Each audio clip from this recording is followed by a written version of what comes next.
One evening, she decided to call Dio to tell him about the pregnancy. But his response shocked her to her bones. "What do you mean you're pregnant? Didn't you know you were supposed to protect yourself? I can't be responsible for that pregnancy. I'm the first child in my family, and my younger siblings depend on me. Please solve this problem yourself," Dio shouted over the phone and hung up. Nancy couldn't believe her ears. Was this the same Dio who had promised her heaven and earth? She tried to call him again, but Dio had blocked her number.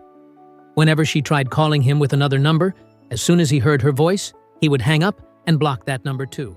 In a small town called Umuahia, there lived a beautiful girl named Nancy.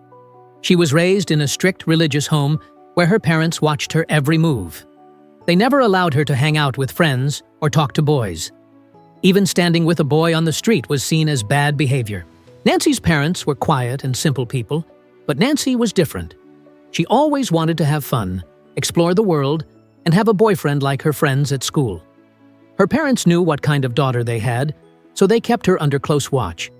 They never let her go anywhere alone. Even the university she attended was just a few streets away from their house, so they could keep an eye on her. Nancy felt trapped, like a bird in a cage. She dreamed of the day she could spread her wings and fly away from her parents' tight control. Little did Nancy know that her desire for freedom would lead to choices that would come back to haunt her many years later. Choices that would almost destroy her perfect life and break her family apart forever. A few months after Nancy graduated from university, she received a call-up letter to go to Sokoto State for her National Youth Service Corps, NYSC. This was far from home, and Nancy was very happy. This was her chance to leave her parents' house for the first time in her life. When Nancy got to the NYSC camp, she was excited. The camp was full of young men and women from different parts of Nigeria, laughing and chatting. "This is freedom," she thought. Like a magnet, Nancy was pulled into all the activities in camp. Handsome guys chased after her, and beautiful girls wanted to be her friend. Before long, she fell in love with a handsome boy named Dio. Dio swept Nancy off her feet with his charm and strong personality. He was caring and paid attention to every little thing about her. These feelings were new to Nancy. She had never felt this way about anyone before. Soon, Nancy and Dio found themselves under a cashew tree behind the camp kitchen at midnight, sharing their love for each other and touching each other. But their happiness ended when camp was over. They were posted to different places far away from each other for their primary assignments. Nancy was very sad to be separated from Dio, but there was nothing they could do. With heavy hearts, they said goodbye, promising to keep in touch. A few days later, Nancy started her job at a secondary school in a village called Gidankwano in Sokoto State. She was to teach biology to the students. But just as she was settling into her new routine, trouble came. Nancy discovered she was pregnant. Fear gripped her. She didn't know what to do. If her parents found out she got pregnant for a boy she barely knew, they would be very angry. Nancy was scared. One evening, she decided to call Dio to tell him about the pregnancy. But his response shocked her to her bones. "What do you mean you're pregnant? Didn't you know you were supposed to protect yourself? I can't be responsible for that pregnancy. I'm the first child in my family, and my younger siblings depend on me. Please solve this problem yourself," Dio shouted over the phone and hung up. Nancy couldn't believe her ears. Was this the same Dio who had promised her heaven and earth? She tried to call him again, but Dio had blocked her number. Whenever she tried calling him with another number, as soon as he heard her voice, he would hang up and block that number too. Nancy felt betrayed by the first man she had ever loved. She cursed Dio every day.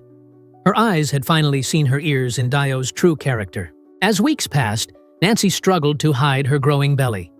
Her body was changing fast, and she had no control over it. She couldn't leave her room in the NYSC lodge, so her fellow Corps members wouldn't see her condition. What hurt Nancy the most was that while her friends were enjoying their service year, she was stuck with a responsibility she never prepared for. This child was bad luck, she thought. A few months later, Nancy had a baby boy named Joshua. But unlike other new mothers who feel joy when they first see their babies, Nancy felt hate towards the child. She wanted him gone from her life. She thought about the shame she would face if people found out about her pregnancy outside marriage. So, Nancy decided to leave the child with the caretaker of the NYSC lodge, an old woman named Mama Bintu, who had helped her during her pregnancy. Nancy promised Mama Bintu that she would come back for Joshua when she got a job and settled in the city.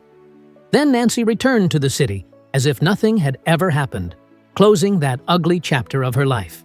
A few months after returning from Sokoto, Nancy got a job at a marketing company. The pay was good, and it felt like her life was finally getting better. For the first time in months, Nancy felt truly happy and free. She went on dates and attended fancy parties. After all, she was still young and beautiful. It was at one of these parties that she met Emeka, a handsome, tall, and gentle man. Emeka was the son of a billionaire who had spent many years studying abroad. He had just returned to take over his father's business. His father was a wealthy businessman and politician from a powerful family in Lagos. After their first meeting at the party, Emeka and Nancy clicked immediately, like two puzzles fitting together. It felt like they were meant for each other. Small talks here, phone calls there, and before long, they fell in love. A few months later, Emeka proposed to Nancy. She was overjoyed. She couldn't believe her luck to be engaged to a man like Emeka. He was perfect in every way. Finally, her dream of marrying a rich man was coming true. But her joy was mixed with worry.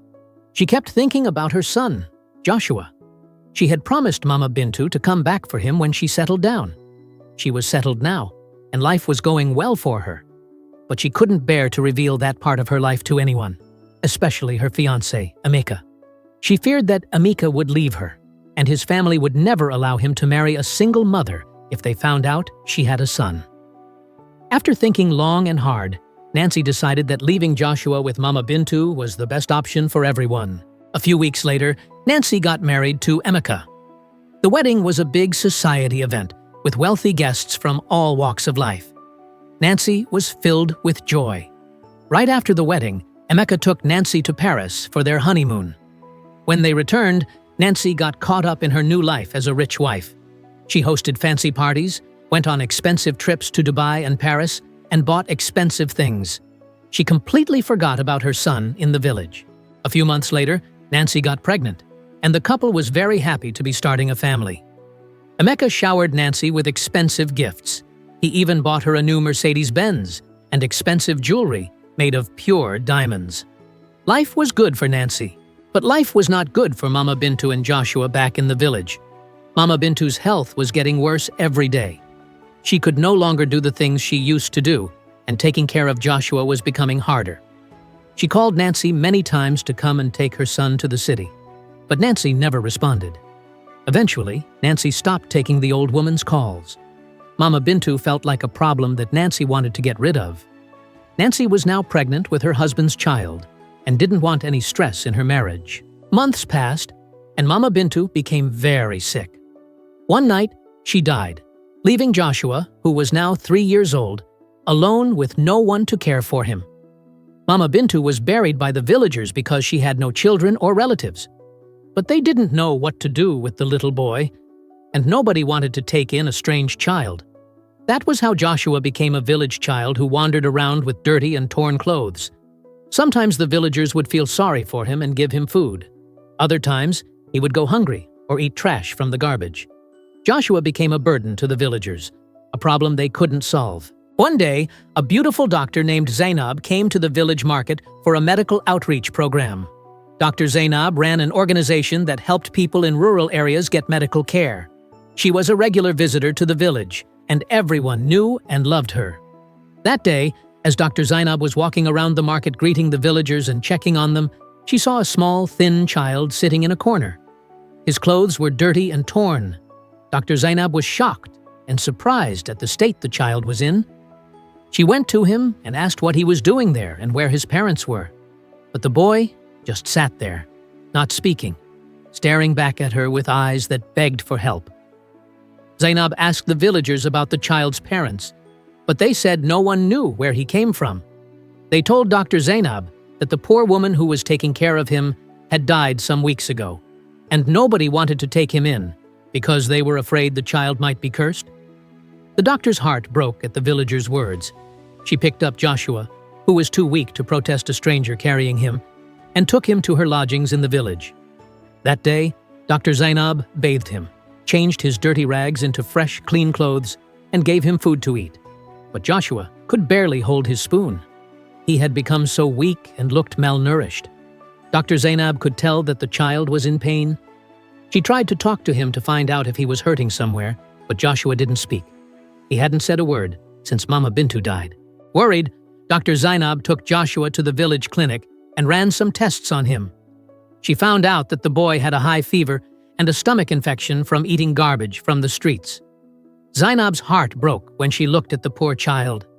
He would have died if she hadn't found him in time. She put Joshua on a drip and nursed him back to health. She felt joy seeing him eat and sleep soundly. Poor child, she wondered. Where are his parents? A few days later, Dr. Zainab's outreach program in Gidankwano ended, and she started packing her things to return to the city. But she couldn't shake the feeling of guilt at the thought of leaving Joshua behind in the village. The boy had no one, and he would return to the streets once she left. So with determination in her heart, she decided to take Joshua to the city with her. That day, she went to the house of the village chief to ask for permission to take Joshua back to the city with her. The chief agreed right away. They were tired of having the boy wander around like a lost lamb. That was how Zainab took Joshua to the city. When they got to her big house in the city, Zainab helped Joshua settle into his new life. She taught him how to talk, adopted him as her own son, and put him in a good school where Joshua quickly learned how to read, write, and speak English well. Zainab was surprised by how well-behaved Joshua was. He never threw tantrums like other kids his age. He was very smart and learned his studies quickly. Zainab and her husband loved their adopted son. They couldn't have children of their own, but God blessed them with a wonderful son, Joshua. Now let's go back to Nancy. A few weeks after Mama Bintu died, she had a beautiful daughter named Halima, whom she loved very much, unlike her first child. Years passed, and Halima grew into a beautiful and well-behaved teenager. She was smart, always taking first place in class. She was the pride of her parents. When she turned 18, Emeka and Nancy decided to send her abroad to study. Halima started classes at her university abroad, and there she met a young man named Joshua. They were in the same department. Halima couldn't explain the strange attraction she felt toward Joshua from the moment she saw him. She felt a strange force pulling them toward each other. That was how Halima and Joshua became very close friends, who relied on each other in the foreign country where they found themselves. When they were in their final year, Joshua asked Halima out, and she accepted. They started dating. Their years of friendship had turned into young love. Halima couldn't wait to take Joshua home to introduce him to her parents. A few months later, they graduated from university and returned to Nigeria.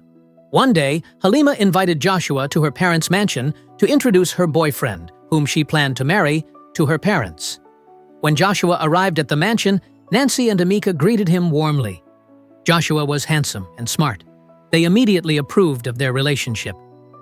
That day, Nancy invited Joshua to eat lunch at their fancy dinner table. As they were eating, Nancy began, "So, Joshua, my daughter told us you're originally from Sokoto State." "Yes, ma'am.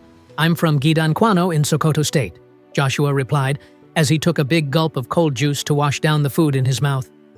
"Really? I did my national youth service in that village," Nancy said. "Who are your parents in the village? Which family are you from?" "Well, I don't really remember much. My grandmother died when I was 3 years old. I never really met my mother.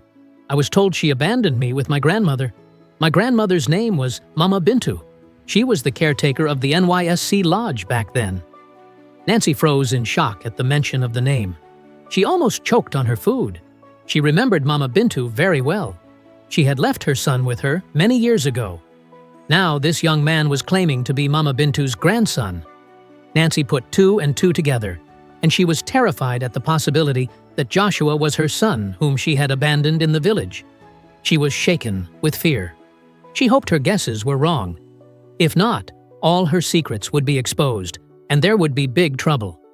Nancy asked the year Joshua was born, and she discovered that it was the year her son was also born. She prayed that her suspicions were false. Throughout lunch that day, Nancy was quiet. Worry and fear clouded her mind. She knew she had to act fast before things got too late. She had to stop the wedding from happening if Joshua was her son. That week, Nancy went to Gidan Kwano to find out more about Mama Bintu and the little boy. When she got to the village, she was told Mama Bintu had died many years ago and left the poor boy with no one to care for him. The villagers told her the boy suffered and wandered the village for weeks until a kind doctor saw him and took him to the city. When Nancy asked more questions, she discovered that the doctor was none other than Dr. Zainab, Joshua's adopted mother. It was then reality hit her hard. Joshua was the son she had abandoned years ago, and he had found his way back into her life. Not as a son, but as a future son-in-law. Nancy cried bitterly. Guilt ate her up. She regretted ever abandoning the boy in the village. Now see how life had taught her a bitter lesson. But the real problem now was how to tell the truth to her daughter and husband. How would she confess to them that Joshua was her son that she abandoned? Halima would be heartbroken to find out that her boyfriend, who she planned to marry, was her elder brother. That day, Nancy returned home feeling sad, ready to face her ugly past. When she got home that evening, she called Halima and her husband Emeka to the living room. "I have something very important I want to share with both of you," Nancy said, as tears ran down her face. "I made a terrible mistake many years ago, and now my past has caught up with me." She turned to her daughter with pain in her eyes. "Halima, my daughter, I'm really sorry, but I need you to end your relationship with Joshua right now, and I really hope, you haven't slept with him yet." Halima stared at her mother with surprise and worry. "Mommy, why should I end my relationship with Joshua? He's my boyfriend, and I love him. You and Daddy approved of us, so what went wrong?" "Halima, listen to Mommy.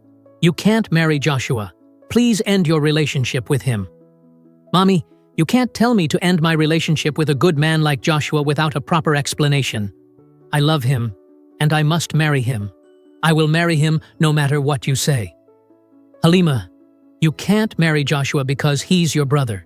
He is my son that I abandoned in the village many years ago before I met your father." Nancy dropped the bombshell. "What?" Halima and Emeka shouted at the same time. They were shocked. "What do you mean he's your son?" Emeka asked, confused. Nancy fell to the floor in tears and confessed all her dirty secrets and how she abandoned Joshua. Emeka was angry and felt betrayed. He had married a snake, an evil woman capable of lying to him and deceiving him all these years. But Halima, she was frozen in shock for several minutes. She couldn't talk. She couldn't react. She replayed her mother's words over and over again in her head, and it was like a ton of iron rods had fallen on her. She prayed that it was a terrible dream, but it was real. She had been dating her elder brother for years because her evil mother abandoned him with a stranger years ago. Halima felt like crying. She felt like screaming. But there was a big lump in her throat that stopped her. Her whole world was shattered that day. Emeka threw Nancy out of his house for her lies and deceit. He felt disgusted by the sight of her. But the damage was already done. A few days later, Emeka invited Joshua to the mansion and revealed everything to him. Joshua burst into hot tears. He couldn't believe that he almost married his younger sister because of their selfish and wicked mother's actions years ago. Joshua was devastated. This blow he was dealt was too heavy for him. Emeka told Halima and Joshua to end their relationship immediately, as they could not be together like before. They were siblings, and it was forbidden for siblings to marry each other. That was how Halima ended her relationship with Joshua, and it was heartbreaking for both of them. They were both devastated. They had invested time and energy into their relationship, only to be told they were related by blood. They both just disappeared from each other's lives to process things, to accept their new realities. Nancy, who had no place to go, moved into a one-room apartment in the slums where she cried day and night, regretting her life choices. Her actions had almost ruined her children. After 1 month of crying and being alone, Nancy made up her mind to make amends. She could never undo the wrongs, but she could at least beg for her children's forgiveness. Nancy went looking for her children, Joshua and Halima, to beg for their forgiveness. She went to her husband's house to beg, but each time they all kicked her out. They didn't want to see her. But Nancy never gave up. She was determined to beg for their forgiveness, even if it was the last thing she did on earth. 5 long years passed. Eventually, Joshua and Halima forgave their mother, and they made peace with themselves. Emeka forgave his wife too, but he never let her back into his life. He could never forget her cruelty toward her own flesh and blood. Nancy was grateful to have her children's forgiveness at least, but she knew the scar she had created with her own 2 hands would never heal, and she knew she would have to atone for her sins for the rest of her life. Joshua eventually moved on with his life. With the help of his adoptive parents, Dr. Zainab and her husband, he started a small clinic in a rural area where he provided free medical care to poor villagers. He wanted to give back to society, especially to abandoned children like himself. Halima took time to heal from the shock and pain. She focused on her career and became a successful lawyer. She specialized in family law and helped reunite separated families and fought for children's rights. Despite their painful past, Joshua and Halima built a strong brother-sister relationship. They supported each other in their careers and personal lives. They often visited orphanages together, donating money and time to children without parents. Nancy, living in her small apartment, started a support group for single mothers. She shared her story as a warning to others about the consequences of abandoning their children. She worked hard to help young girls who got pregnant unexpectedly, providing them with resources and emotional support.